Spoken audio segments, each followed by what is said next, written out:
काय वाटेल ते झालं तरी सगळे दोषी शोधून आणि जोपर्यंत ते फासावर लटकत नाही तोपर्यंतची सगळी कारवाई पोलीस करतील हा विश्वास मी त्यांना दिलाय।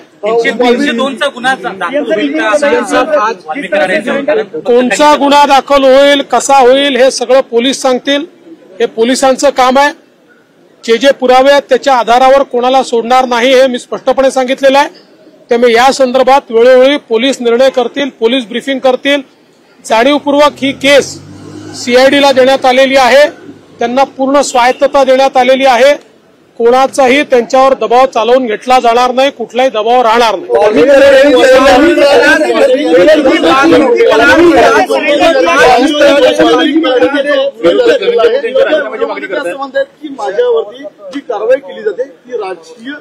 कोणी काही म्हणत असलं तरी पोलीस जो काही पुरावा आहे या पुराव्याच्या आधारावरच या ठिकाणी कारवाई करतील।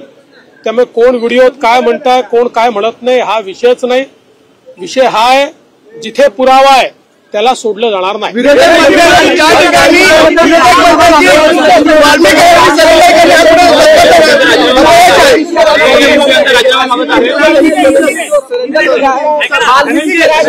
मला तुम्ही इतके लोक एका वेळी बोलता की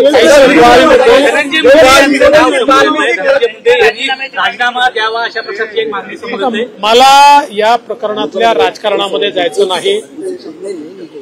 मी पहिलेपासून सांगतो कोणाही विरुद्ध पुरावा असेल तर द्या, ज्याच्या विरुद्ध पुरावा असेल आम्ही शोधतोय, कोणाजवळ दुसरा जो असेल त्यांनी पण द्यावा। पण माझ्याकरता स्वर्गीय संतोष देशमुख यांच्या हत्येला कारणीभूत लोकांना शिक्षा होणे हे महत्वाचं आहे।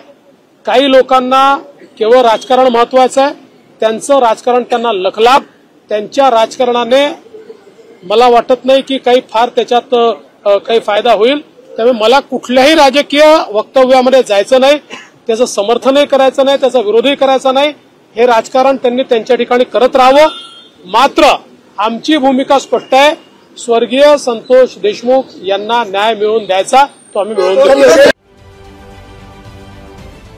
महाराष्ट्रातील सर्व बातम्यांचे विश्वासार्ह व्यासपीठ